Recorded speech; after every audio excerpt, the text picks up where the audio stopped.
Hello, my name is Jay, and today I want to talk about why anybody out there can build themselves their own gaming PC. Now, the reason why I want to make this video is because there's a lot of comments that I've been getting. I'll be building computers for people. I actually build computers for a lot of my friends and stuff in school. I've actually kind of got a reputation for that, and so I build a lot of computers for people. And I want to make today's video to talk about why anybody can really build a PC. It's not something that's a problem. Why there is not a big concern, like, you're not going to break anything if you're careful and you're respectful. You're not going to break anything, and just talk about why anybody can do it. It's not really that difficult, and I want to talk about why it's a much better option, because people that buy pre-builts end up paying an extra anywhere from 300 or more for just a PC, and you can save that much money by doing a little research, following a couple instruction guides, and actually building a PC that is not that difficult. And I want to take today to kind of offer some reassurance if you're thinking about doing that, that building a PC is something that, if you, as I said, you respect and you do your research and you follow the instructions, you're not going to damage anything. These parts are, there's a couple steps to take to be cautious, but a lot of these parts still, if you shock them, you get static, you get static electricity, you shock them. Yes, there may be a couple circumstances where they do break, but it's very unlikely, especially now with modern day parts. So today I want to talk about, why it's such a good option, and then also explain some of the common questions I get, like oh, like, this is going to happen, or this is going to happen if I do it, and why I want to encourage people to do it, because I believe it's a much better way. Especially it offers a lot of understanding of how a computer works, and if something does break, which it won't, but won't after you get it, we'll see later on. Of course, anything breaks, and I can't always say that it's not going to break, but just offer some reassurance that you're not going to break anything, you're not going to damage anything if you're careful. And so let me get into that. So first off, a lot of people, when they say that, hey, I don't want to build a computer, I don't know how it works, or I don't know how to build it.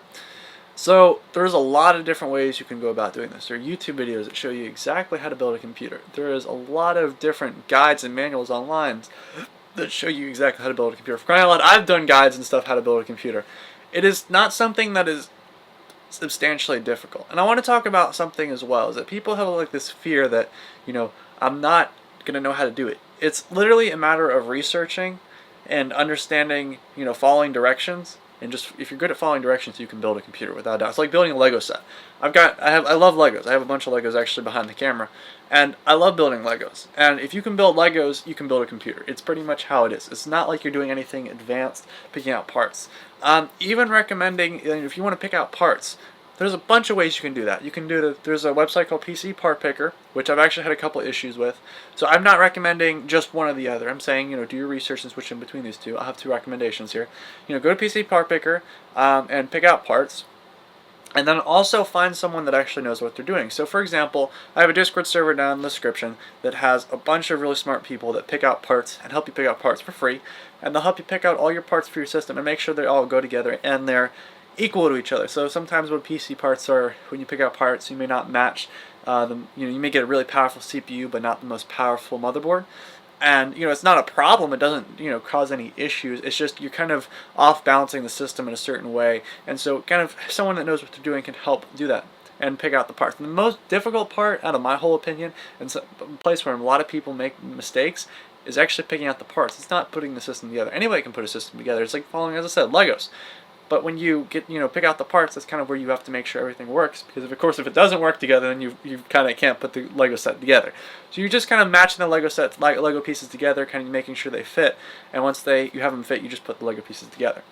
So a lot of people say something like, "Oh, I don't want to break these parts. They're expensive." Now, yes, if you're going to spend a lot of money on parts, don't worry. You don't want to break them. I understand that. But keep in mind, even if you do, you can talk to Newegg and talk to the websites where you buy this, and they'll probably send you a replacement.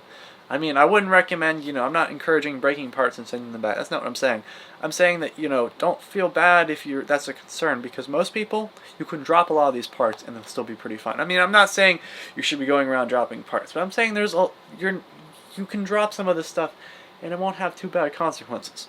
So there's people are like, well, I don't want to break stuff. If you follow the instructions and if you put the Lego pieces, you follow the Lego piece guide, you take the manual out and you see where parts are supposed to go and you follow the manual, you're not going to break anything. And even if you put it in the wrong way, especially a RAM stick, you realize that it's not going to fit and you flip it around and it works fine.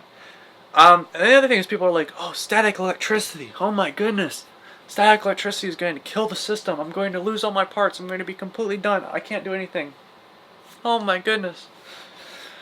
Okay, so first off, don't be stupid and fall for some of the anti-static wristband. Don't fall for like the anti-static bracelets. Don't fall for the simple, oh, do this to protect against electricity. Don't do that stuff. So here's a little tip. If you're kind of building the computer and you touch yourself the case and you continue on building your computer, you're good. You're not going to have any problems. And you touch it every 5 minutes, 10 minutes if you're really concerned. Honestly, it all just matters that you touch the case before you build the computer, and then you're good. It's electricity, depending on where you are, of course, it is not a big problem, especially because these components are specifically designed nowadays to be kind of resistant to that, because they know that people are going to be building with them, and they kind of plan and account on that. Even though you may be prepared, the parts are also kind of ready for that. I mean, I'm not encouraging statting or testing it, zapping the parts and stuff, but there've been YouTubers out there who have tested this. They've had real statically charged and touch stuff, and everything turns on fine. So if you're concerned about, oh, I don't want to break anything because it'll static electricity, that's also not really a big concern. You just touch your case and you'll be fine. The other thing is, if you really, as I said, want help picking out the parts, that's the most difficult part of the whole thing. You can find people that will do it. I mean, I'm not just recommending my Discord server. There's a bunch of places. I have an email, jstechvault@gmail.com if you want to get me to pick out parts. There's a lot of different things out there that have ways to pick out these parts for you, and you just get a list, you get all the parts together, and you literally just follow the directions. Watch a guide.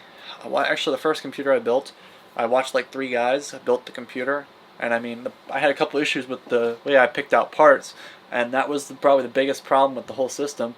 I forgot to plug in something, and the graphics card didn't work, and then I just plugged it in, and it worked fine. Parts are not going to break if you don't plug something in. Also, it's more like it won't like you're not putting power to it, so it just won't work. So you've got to make sure you have power to everything. That's the biggest problem that people have, is like they won't turn on the power button on the back, or they'll forget to plug in something, and then you plug it in, you're fine. So it all depends on what you want, but it also depends on just following the directions and making sure you hit all the little checkpoints. You snap all the Legos together, and then they'll work fine. Because if they're not all the way snapped together, then of course they're not going to work. So, best way I can describe it. So, if you're a young kid and you're like, "Ooh, I want to build a gaming computer, but I don't, want to," like if you're maybe, it's like I wish like some young kids, I really feel like you could build a gaming computer. Anybody can build a gaming computer. I mean, within reason. And I feel like if you're young and you want to build a computer, it's just a matter of putting Legos together. And people that have explained this to their parents don't kind of understand. I guess the parents don't understand that all this is really just snapping Legos together. But let me know down in the comments if you want any help or anything like that. Let me know your thoughts as well, and thank you very much for watching.